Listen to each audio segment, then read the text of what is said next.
Go to hell!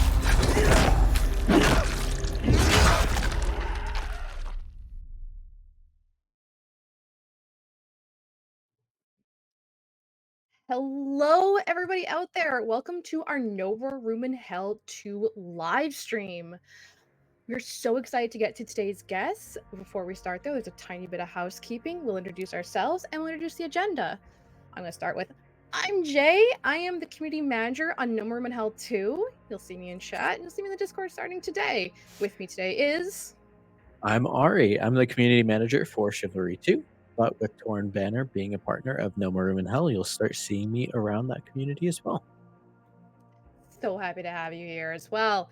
And what today's going to be like, we are talking with some incredible devs on No More Health 2. Such fantastic people. You're all so lucky. We're going to start with the story so far, talking with Matt and Life on how No More Health 2 came to be with Torn Banner as Libra Games. We're going to talk more about No More Health 2 and what to expect. And then moving into two different art sections where we explore concept and then how that gets pulled into game. But we don't want to leave you waiting here too long, so we're going to start with our first guests. If they could join us, please. Hi, everybody. My name is Matt Kazan. The community knows me as Max. I was the original leader of No More Room in Hell, and I'm narrative lead at Torn Banner, working on No More Room in Hell 2. Cool. Hello, everyone. My name is Life. I'm the game director at Tom Banner and on No More Room in Hell 2. As someone who grew up with the old Romero films, not when they came out, I'm not that old, but I remember them having a big impact on me as a teenager, especially the 2004 remake. We remember having a lasting impression on me. I was and still am really excited to have partnered up with Matt and the Lever Games group on No More in Hell 2, and making sure finally to get this game, bring this game to life. So excited for that myself.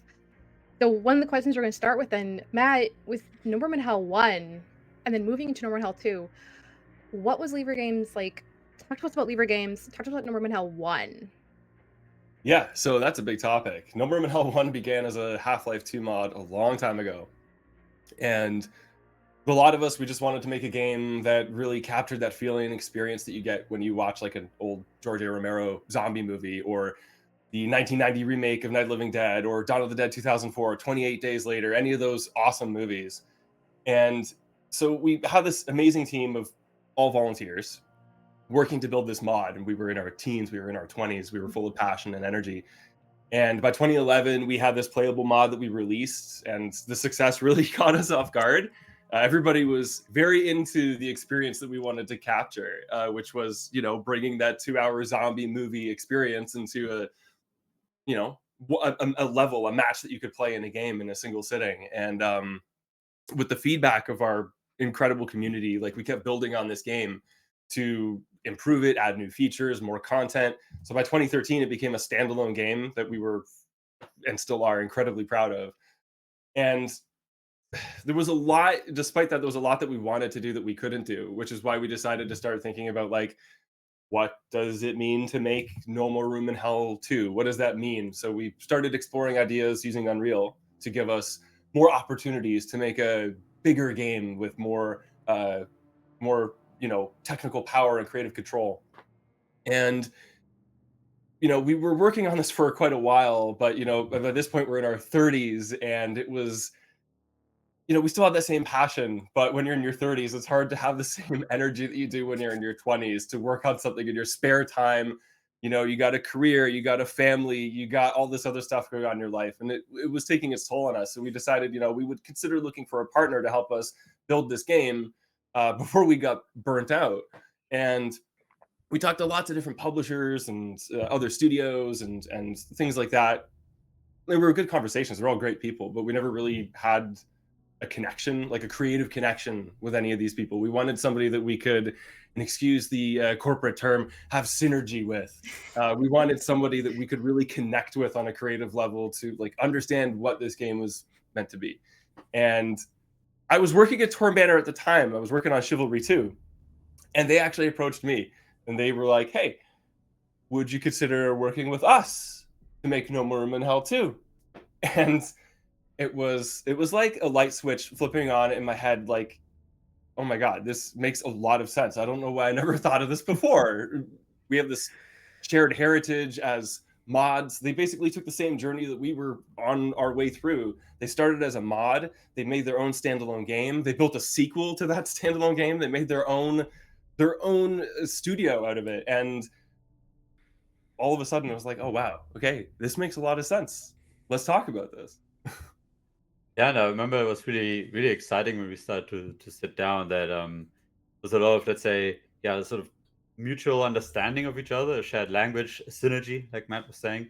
The shared heritage certainly helped, but I think most exciting was, let's say, the shared source of inspiration. For Tombana and Chivalry, of course, it was always the medieval epics, right? The ancient epics, the gladiators, the Kingdom of Heavens, Steve, the original founder of Tombana, he watched Braveheart back in the day and went home to his basement and wanted to craft a game that captured that fantasy of the medieval battlefields. And what we were excited about is that that was just how Matt and the other folks at Lever Games talked about No More Room in Hell, capturing that fantasy of zombie cinema.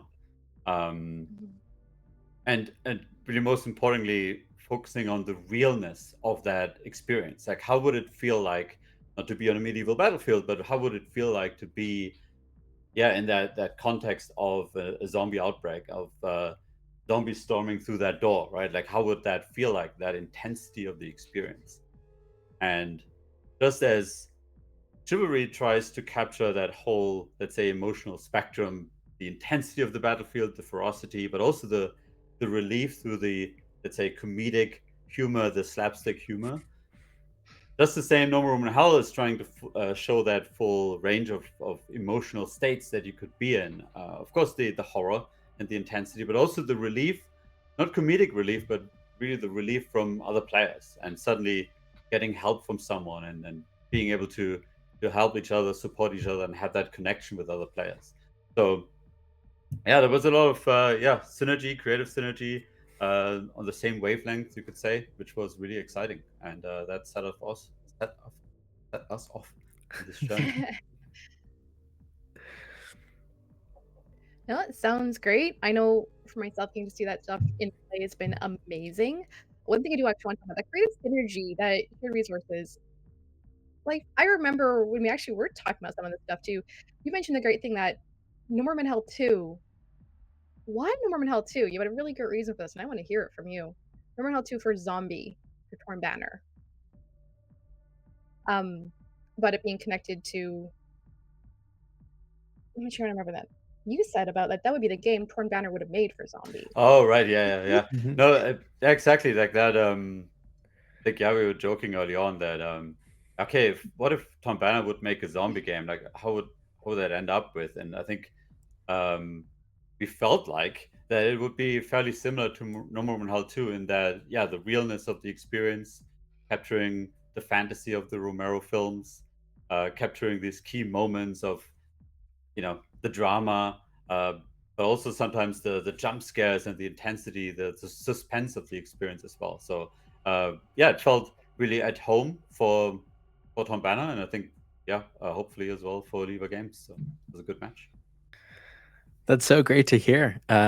Hearing the background before both companies and kind of how they line up together is great. Now, I'd love to hear more about No More Room in Hell 2. Life, going towards you, what can you tell us about this new game and how it might be a little bit different to No More Room in Hell 1?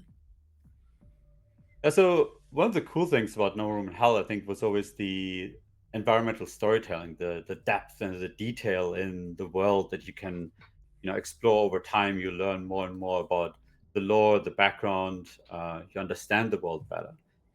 And as such, when we approached the sequel, we thought, there's a great opportunity here to actually advance the story. Let's not retread to essentially retelling the same story of No More Room in Hell. Let's think about how would how would it continue? Um, No More Room in Hell 1, of course, is the experience as a survivor. The zombie outbreak is happening around you, and you're just trying to save your skin, trying to get out. Um, and No More Room in Hell 2 really almost picks up where that story left off. because you're no longer just a survivor. You're no longer just trying to save your skin and get out. You're a responder. Just as a, in a natural disaster, you're basically one of the first to go back in. You've made it out. You could say you've made it out in the first game, and now you're going back in as a responder, going back in to help others and help society. This is a zombie apocalypse that's unfolding around us. It's not post-apocalyptic.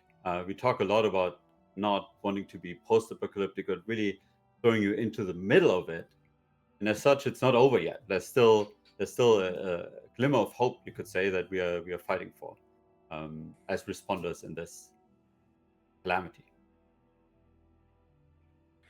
Yeah, there's I think it's important to contextualize, like with No More Room in Hell 1, you are just, as Life said, you were just a survivor who's trying to make their way through this. You're scavenging to get what you can to survive. And we wanted to think like, from this different perspective of, in a lot of No More Room in Hell 1 maps, most of them get concluded with like someone's picking you up in a helicopter or a boat or a train or something. You're getting rescued by somebody. Sometimes just the Coast Guard or the Army, but a lot of the maps that's not the case.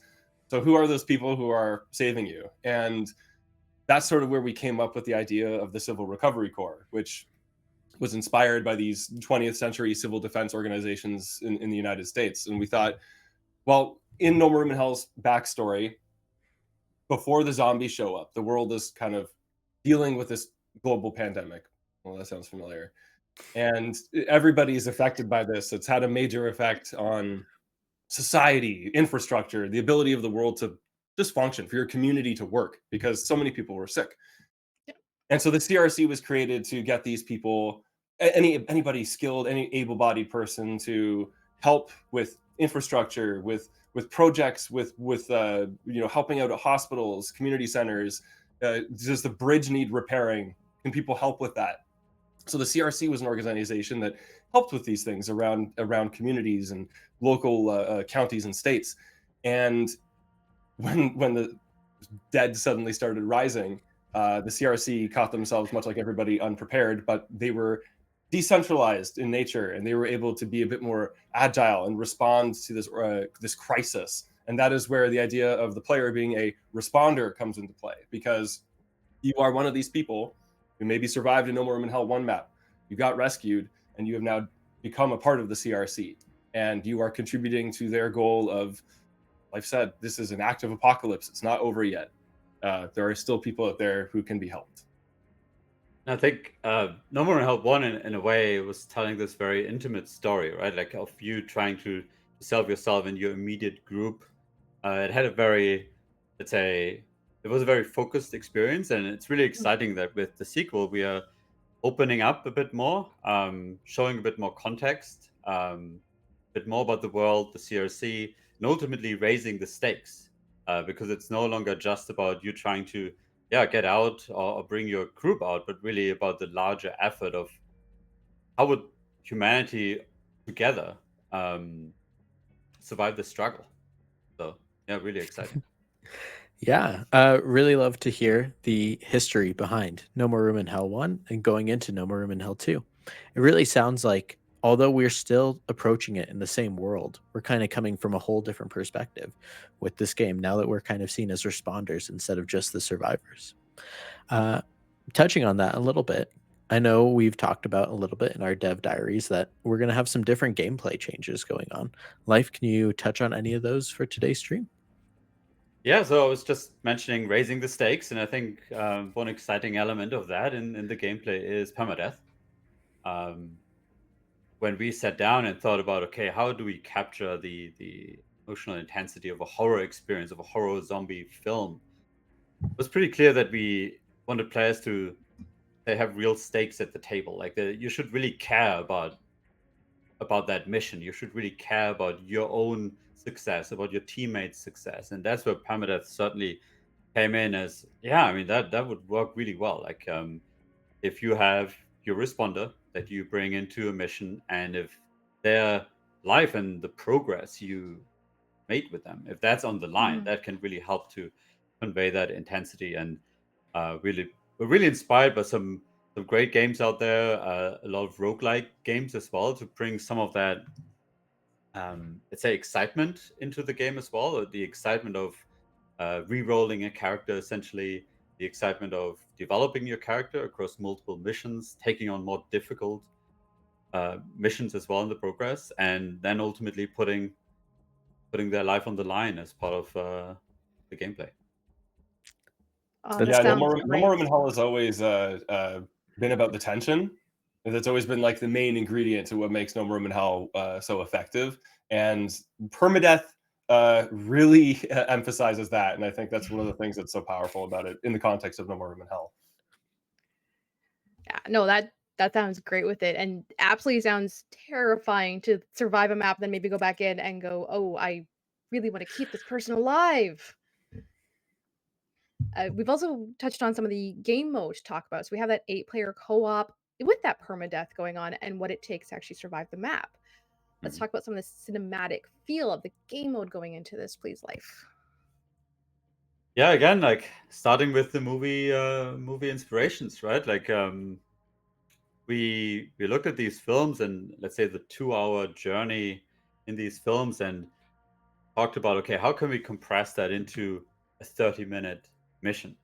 And it was pretty clear that a key part in the zombie cinema is the journey of starting with, let's say, in the isolation of being alone or being just with one other person, and then that relief, that excitement of finding others, finding other survivors, finding other responders, finding other people, not zombies, but real people, right? That you can still trust and collaborate with.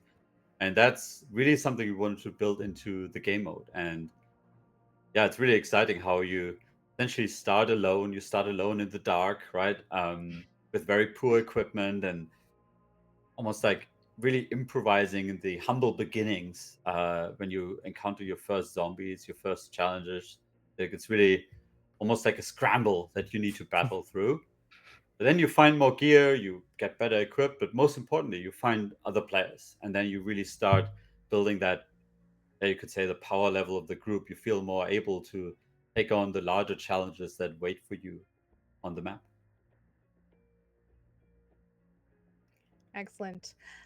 I think though that actually might be a good time for us to talk about the map. What do you think, Ari? Yeah, I think great time. So we'll say goodbye to Matt and Life for now. Thank you so much. But hey, chat, we will be bringing them back at the end for our Q&A. So we will see you there. Thank you so much for taking the time with us, though. Have a nice day. Yeah, thank you. See you later. As we mentioned, though, we were going to talk about the art of No More Room in Hell 2. We do have with us Pat, who is the art director. And we're going to talk about how they take concept art and actually use it to bring out emotion and feeling, not just to plan out what things go. Pat, would you like to tell us more about yourself, though? Yeah, hey everyone, I'm Pat Goldsby, art director at Torn Banner Studios, and really excited and proud to work with this team and to work with folks from the Lever team alongside us at Torn Banner, and this new culture that we've built around this game. And yeah, I'm excited to go into reflecting on what went into the art. Nice shirt, by the way. Yeah. Thank you. So we have with us a selection of concept art pieces. And let's start with our first one. This one probably seen on the blog, but let's go into depth about this one. Would you care to tell us about it? Yeah. So, in short, really, when we first got together to really work on this together, there was a lot of introspective discussions at the vision team level where a bunch of us got together, collaborated on really identifying how this game is going to feel.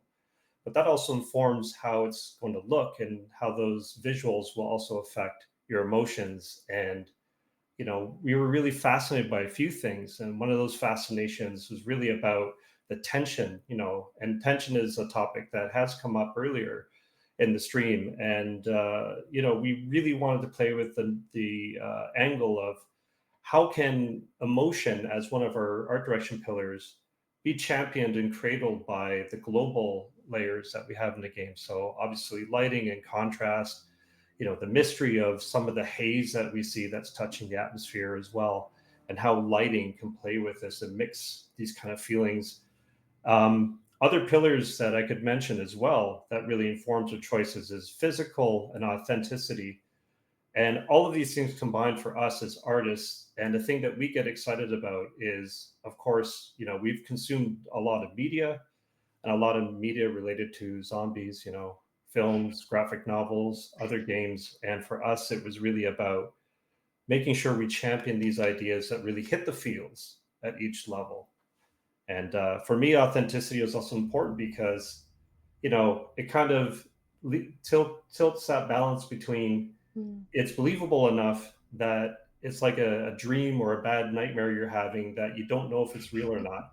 And we're really fascinated by these concepts and ideas that really goes into this. And this piece here is actually, interesting enough, at one end of a tangent of energy where folks are really exploring the dark, and it's so dark they can't trust their surroundings. So there's a bit of a methodical approach to the experience. So we really try to think about, how is what we see going to prompt us to be extra careful versus the opposite when things do explode in front of you and action spikes up, that manic feeling of fighting to survive. So this was one of those moments where it was really discovering and encountering the horrors that are in the darkness through that even pace and that careful pace that the players would embark on. So we really want to have teleportive concept pieces that the concept team really worked hard to put together with us, and very proud of capturing this stuff early so it can really help drive our ambitions. Thanks, Pat. I think we have another image to show. Cool. It is also looks like touching on that theme of kind of the darkness and your responder being trapped there. What can you tell us about this one? Again, touching on cinematic immersion being, that vessel that we really push on with art and with the game itself. We really wanted to feel that experience of when the levee breaks and zombies are pushing through. And much like how darkness feels like a really dark vice grip that's pressing tension onto the player, and even though they can explore into that ocean of darkness freely, we also wanted to see what it would feel like when that darkness breaks and zombies come through, and really spiking that critical moment and that feeling where your heart pace goes up in the experience. So again, touching on film and cinema, playing with key lighting, playing with emotional colors as well, and of course the action when VFX are firing off and the animations are doing what they do so well. And I'm proud to say these were super early concepts that we captured a while back, and these are the things that we look back on as art teams when we're and also it helps with level design and the game design teams as well. So it was a very, very important step that we took here. I mean, speaking of level design, our next one shows a little bit more level, but definitely talking about that co-op experience. I know when we talked about this game in the previous segment, we actually talked about that co-op and playing with others, and you've brought us a piece that speaks to that. What kind of stage are our survivors responders at this point? Yeah, this is one of those more visceral moments. And, I mentioned the physical pillar, and that physical pillar leans onto a few things like objects we interact with in the environments, but also the gore system that our tech art team works so hard with us and, the art leads on the team also to help craft, getting that crunchiness in the experience of when you're fighting tooth and nail to survive. There's that feedback coming back to the players that the weapon they chose and the action they took and decisions they're making is paying off and buying them more time in the experience. This is one of those moments where, again, it's another peak moment where as a group you're not as alone as you may have been earlier in the experience, but now you're together and you're trying to buy time as a team, fighting tooth and nail.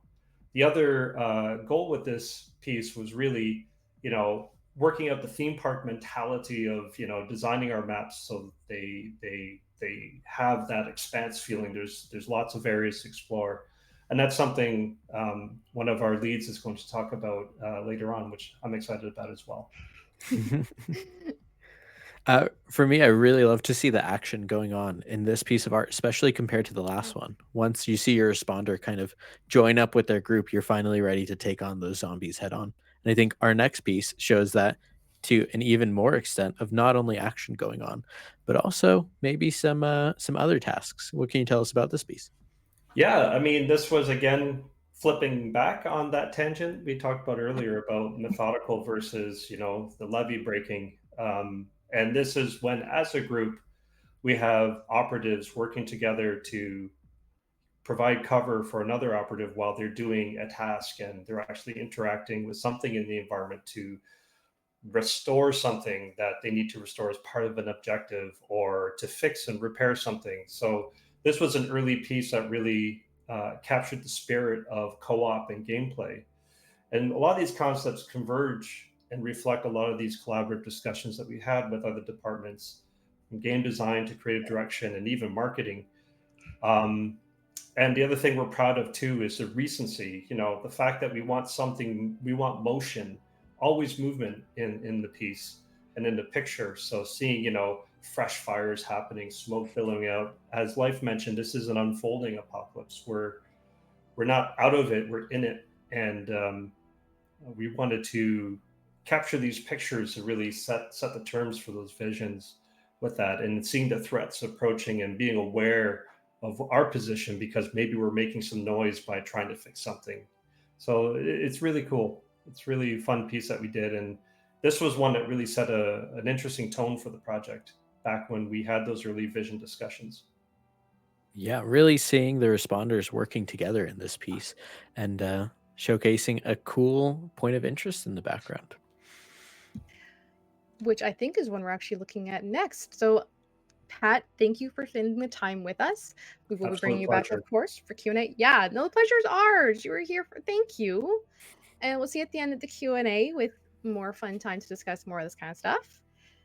But as I did point out, we have a point of interest to talk about, y'all. And leading into our next segment, we're going to have another guest on, and we get a little special showcase to go through the editor of this new map that you guys are going to be able to explore, and the piece of the point of interest that last piece inspired.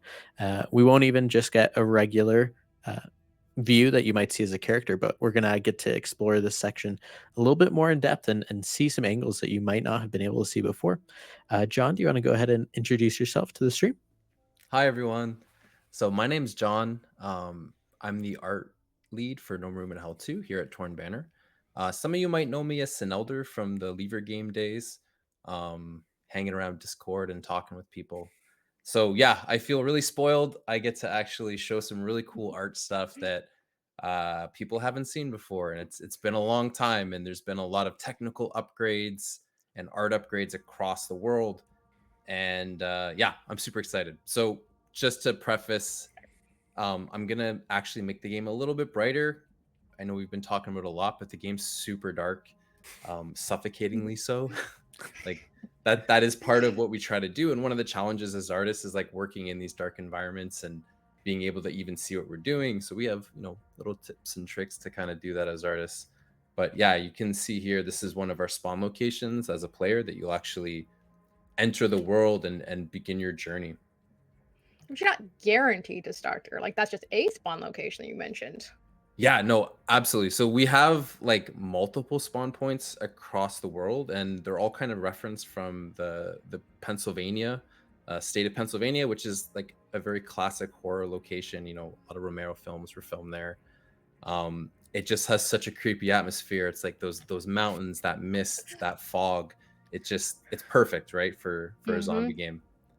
And you can see here, this is sort of when you come out of that little corridor that you start in, and you're exposed to the greater world here, and you have a couple different options, right? And one thing we really try to play with here is light and dark, and using the light as sort of this beacon of hope that kind of pulls you in that direction. So I'll start heading down, I think, toward this gas station that we can see off in the distance here.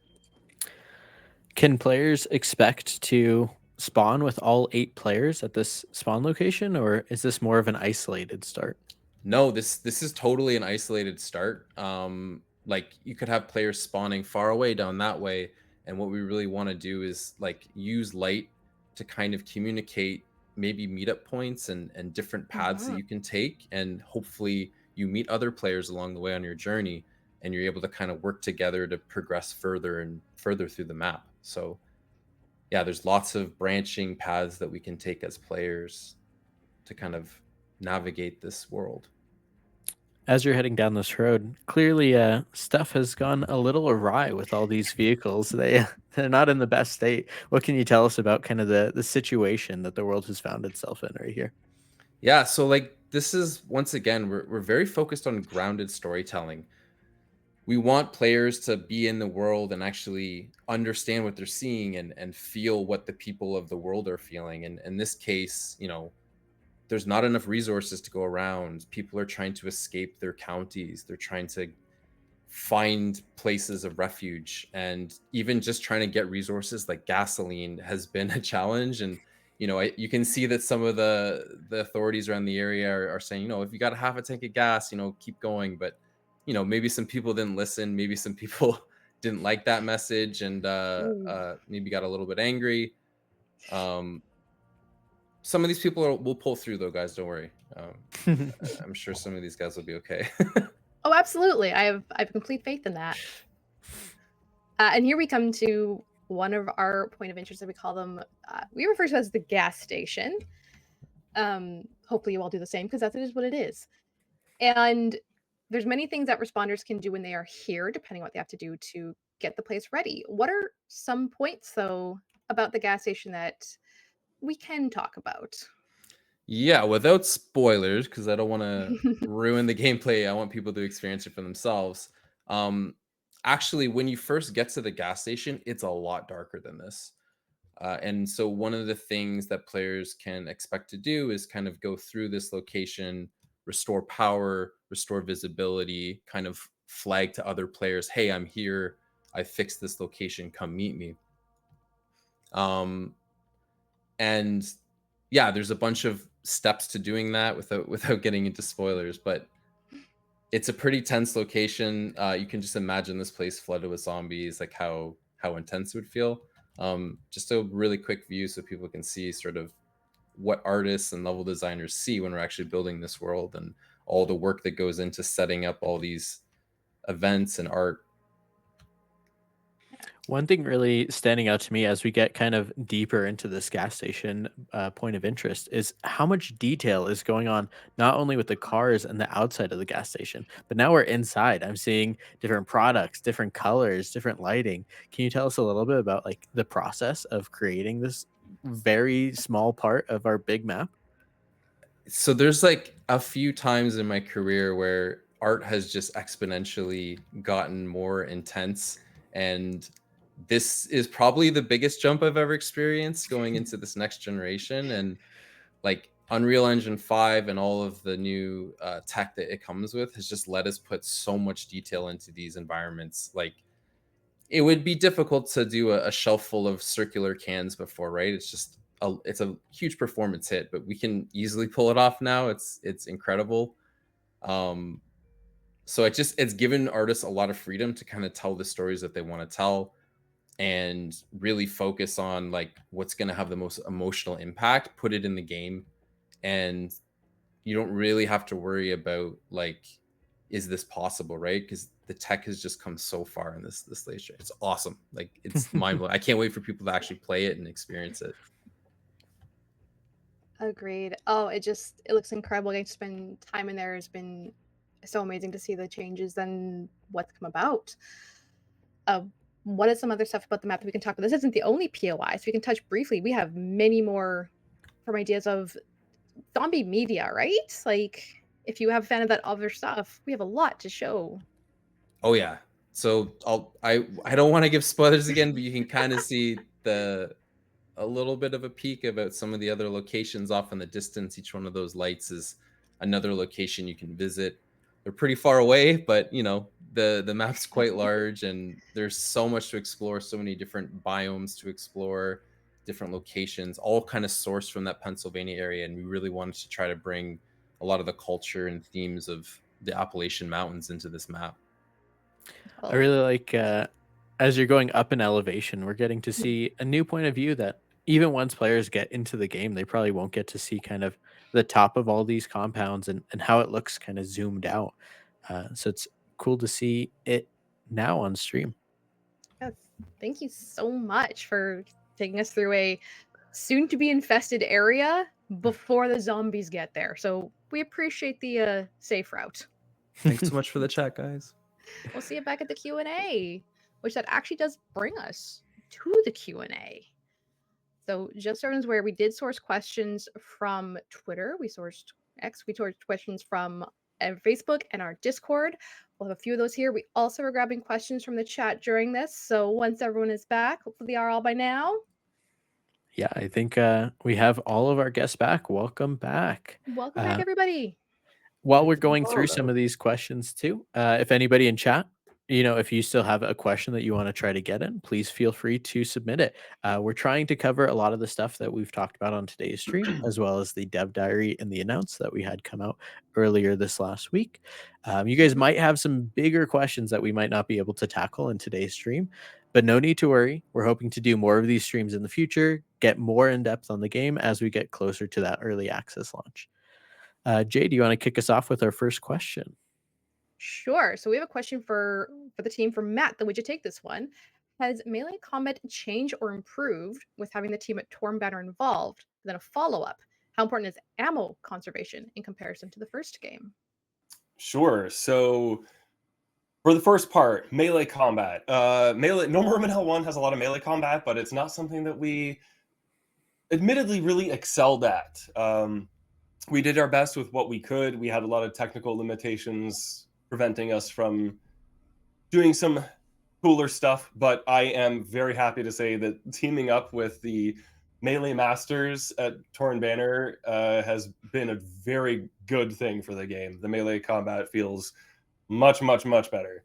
As for number 2, about ammo conservation, I gotta say, it's even more important this time around because our AI is so much better, so much smarter, so much more reactive. We have a threat that increases every time you fire your gun, every time you set off an alarm, make a noise, draw attention to yourself in any way. You are increasing that threat on yourself and others. And you got to be very careful about when you choose to use your guns. Yeah, and I think it's been such an iconic part of No More Room in Hell that, let's say, the balance between melee and firearms, right, where it's not really a game about firearms where sometimes you use your melee weapon. It's really that, let's say, mixed approach that different situations ask for different tools, and we wanted to absolutely maintain that. Pat was talking earlier about physicality, and I think that was a big part for a melee system as well, making sure that, yeah, that visceralness, the crunchiness as well sometimes of, chopping a zombie arm off, right, to get that really across and to make it not just an interesting part of the game, but also a really satisfying part of the game. For sure. I have another question here. I think it'll be great for Pat. Are there Sure. going to be more grotesque looking zombies coming to No More Room in Hell 2? Absolutely. The way we design our zombie characters is always with the goal of, having a mixture of authentic grounding in how the virus would mess them up and infect them. And in fact, the way we've designed the current zombie pools is really based on their personal timeline of how far along in that rotting process they may be. So you're going to see some zombies that look recently turned and really have that feverish, more higher energy kind of feeling to them, where other zombies are going to be further into the process, and we're going to see that damage and how the virus would affect their appearance and their physical appearance. And for us, getting in those details to really help balance in the gruesomeness is important for us. But also, the life of this game, we're going to be exploring zombie types and having the headroom to conceptualize and find ways to explore these ideas and these impressions that are going to give us like really good range of flavors for sure. Thanks so much. I just wanted to add, our poor character artists, sometimes get a little bit depressed having to constantly look at some depressing stuff. So huge shout out to them. I know. Yeah. Yeah. I mean, huge shout out to the art team, all team, but love what we're seeing. Love what we're seeing. Speaking of that stuff, though, we have a question for Life, but John, I'd love to hear your view on this as well. Of what's the similarities or the differences between the No More 2 maps and this one? So I I think think they mean the No More 1 maps, maybe, but yeah. we have a little bit of typo.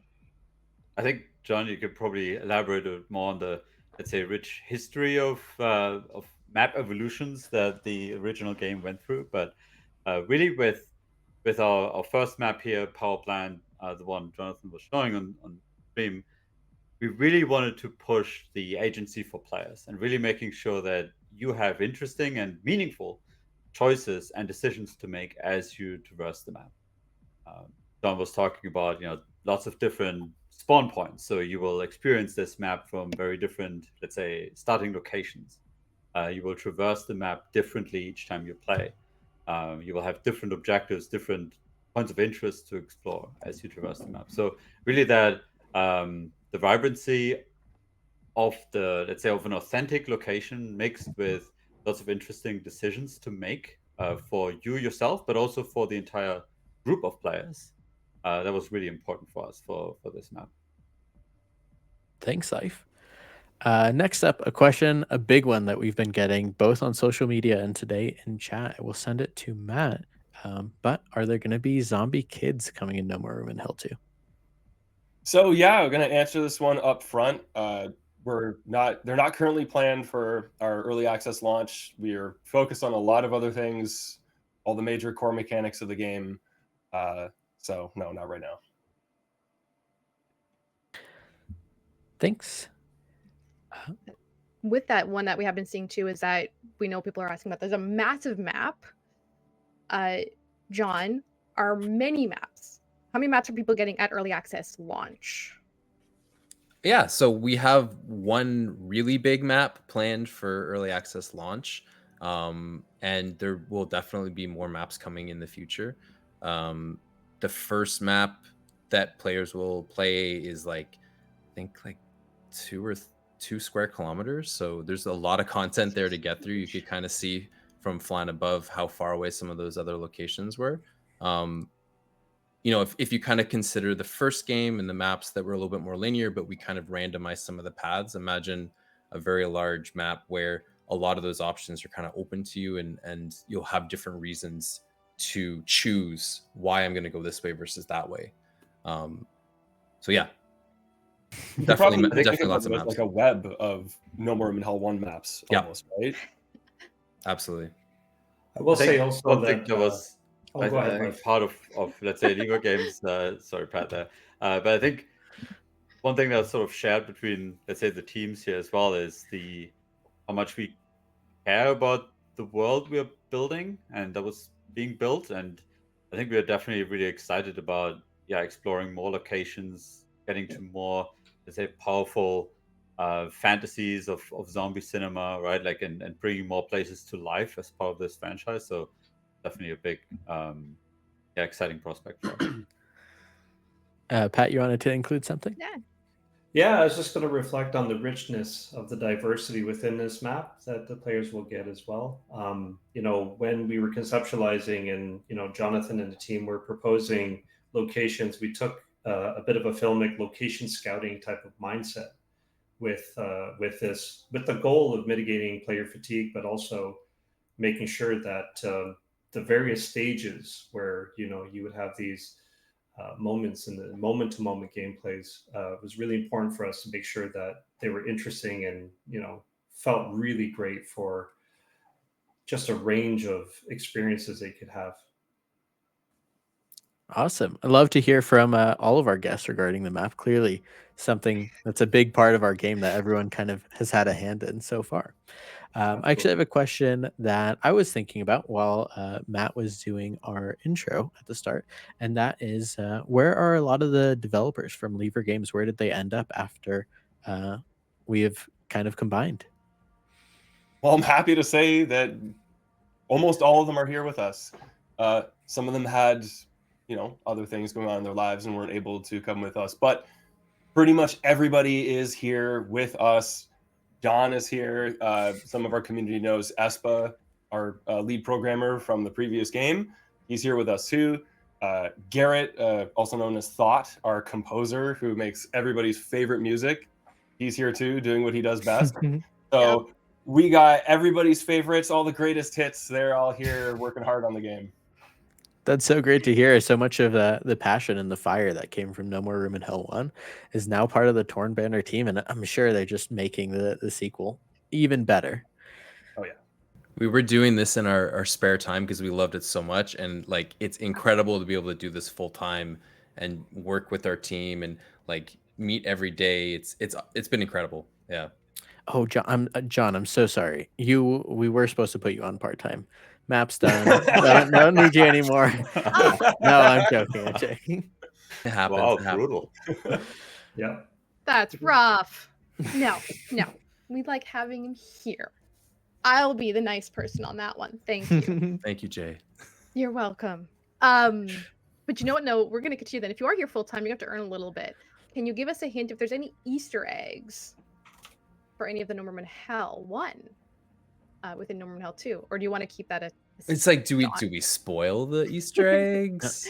There may be Not a some secret if you talk about it. Yeah, there may be some familiar things that people Just find. keep your eyes open. That's all we say. Yeah. Keep your eyes open. Like, also because there's zombies, so it's probably a good idea that your eyes are open. yeah. Yeah. There will be stuff for sure, but I don't want to spoil it. For sure.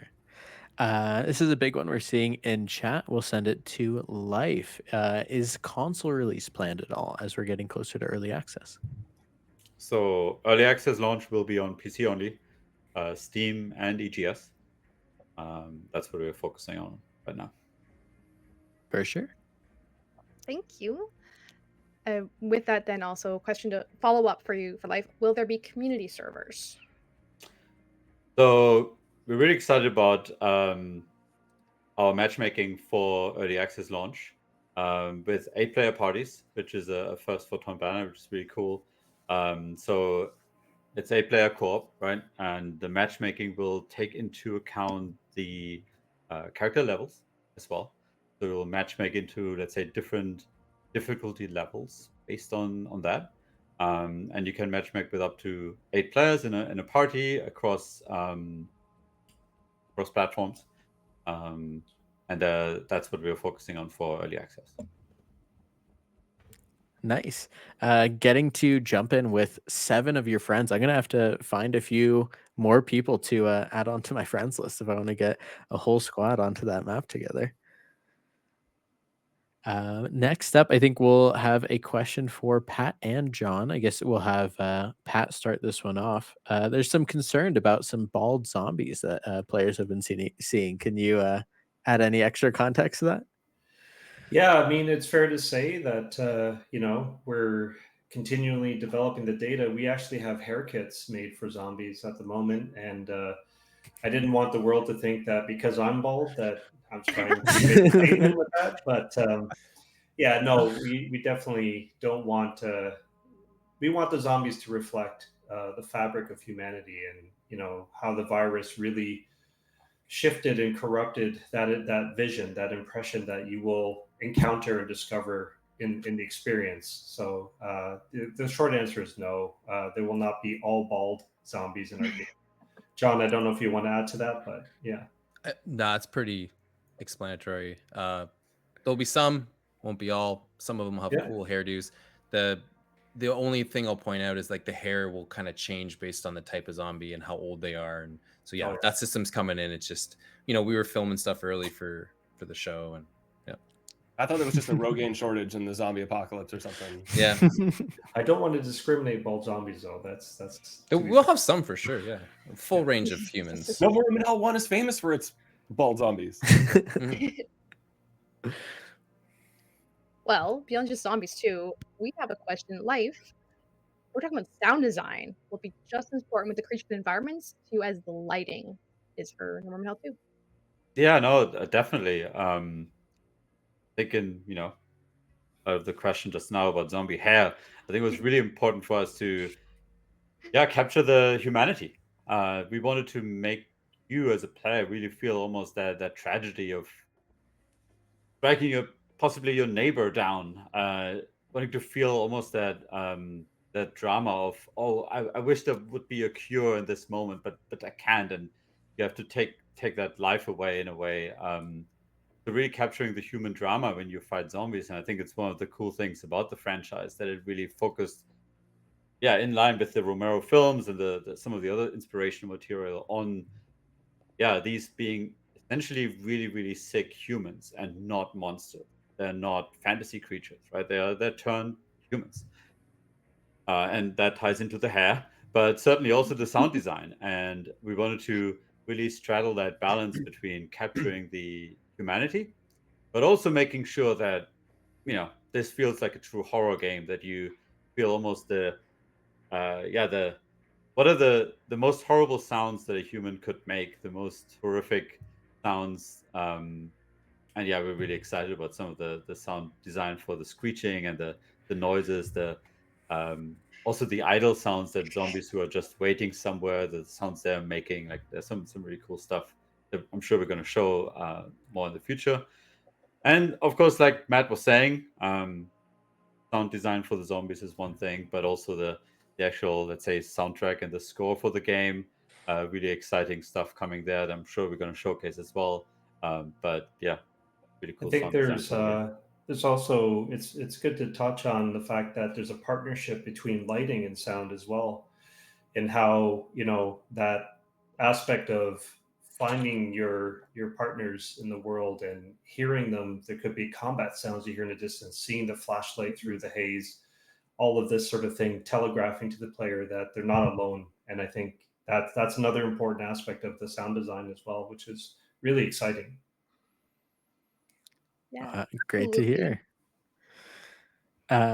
Next up, I think we'll send this one over to Matt. So, with any co-op game, I think it's a fair question of how is friendly fire going to work within No More Room in Hell 2? So right now we don't have friendly fire. At the moment, we're focused on the core mode, encouraging cooperation and working together and not trying to get each other killed. So that is currently our focus at this time. Thanks. Let's see here. One I like to see on this kind of stuff is for for Pat. Sean's Yeah. kind of can be a tactical thing too. We'll start with you. Will we see zombies with pre-existing damage? So you talked about the grotesque nature of zombies. We've talked about different variants. What about pre-existing damage like wounds? I think that in the zombie pools that we have, we definitely want to put the focus into how they've transformed, how they've been affected by the virus first. And yes, there's going to be details on the surface where we see nicks and damage over the skin, but also damage from the process of rotting as well. Local rot is what we call it. So these are all the things that we are definitely pushing towards and developing, and basically designing our systems to really help curate that type of impression for sure. And I think in the trailer we saw some zombies crawling around. I think that answers it a little bit too. Well, let's continue at that point, John. So we have a question asking, can you chop off the heads of zombies? We can't chop them off, but you can bash them in pretty hard, or it's a pretty gory game. Not for children, for sure. Please don't let your kids play this game. There's entrails, chopping limbs off, chopping legs off. It's a really awesome system. Sounds in depth and going to be fun to explore in game. Absolutely. We do have one about extraction, though, from Matt. What is your definition of extraction? The clarification from our asker was that they've seen a lot of extraction shooters release and redefine. So, how do we define extraction for No More Room in Hell 2? Well, I guess I would define it as finishing the map. See, so this is the thing. No More Room in Hell 1 and 2 are not extraction shooters. No More Room in Hell had extraction before extraction shooter was a genre, but the point of the game, both the first one and No More Room in Hell 2, is the journey to that extraction. It's about completing a series of objectives and going through a this very immersive journey. And it's not so much about like a race to extraction, getting out certain items. It's not like not a slight at Tarkov, which is an amazing game, but like any of these other extraction shooters where the focus is very different. Our focus is on, you are a person with a mission and your goal is to complete that mission. Extraction, much like in No More Room in Hell 1, is just the byproduct of, okay, you're done. Now you can leave safely. That's ultimately what it's about. All right. I think we are getting close to time. So I think we might have that be our last question for today's stream. But as a reminder, like we mentioned, we're going to be trying to do more of these streams in the future. So if you haven't yet, please give us a follow over at twitch.tv/tornbanner. Maybe turn on your notifications. We'll also be posting about future streams on our social media. So if you haven't yet, be sure to follow. We have a Twitter, a Facebook, an official Discord going. Lots of stuff. Actually, I think we were just tagged fast. One more. Oh, One more. One. Sorry, Ari, to stop your. no we have to problem. Encore. We had someone. Yeah, tiny little encore, y'all. But this will be the last one. So, like I was saying, though, get those questions to us anyways, because we will be following up on some in different ways. We do want to do more of these. But this one came from our Discord. With the information released, you make it sound like we'll be able to take the same character to different matches. So I got a question. Is the infection mechanic still a thing? There's so many follow-ups to this one. Like, how will it work? Will the character be infected for several matches until we find a cure? Life, could you tell us? Well, so infection, we are not ready to talk about it today, but might circle back to it another time. You see these faces? Fine. On that note, I guess. Then I guess we will start to wrap it up. Jay, do you want to give us a little outro? Absolutely. Thank you all for being here. To our wonderful guests, thank you for taking the time to spend time with us. Please, let's give a round of virtual applause to those of you who joined us, tuned in and watched and chatted to us and sent your questions. Thank you so much. We love getting to hear from you on that. As Ari was saying, please check us out on Twitter, X, and Facebook if you've not followed us already. Join the No More Room in Hell Discord. We'll see you there, hopefully. If you have not, also, we have a newsletter to subscribe to for the latest up-to-date information. Please give us all those likes, follows, and everything, and we will see you here again. But in the meantime, thanks everyone for being here. Have a good one. Bye, Please don't everyone. get Thank Bye, you. everybody.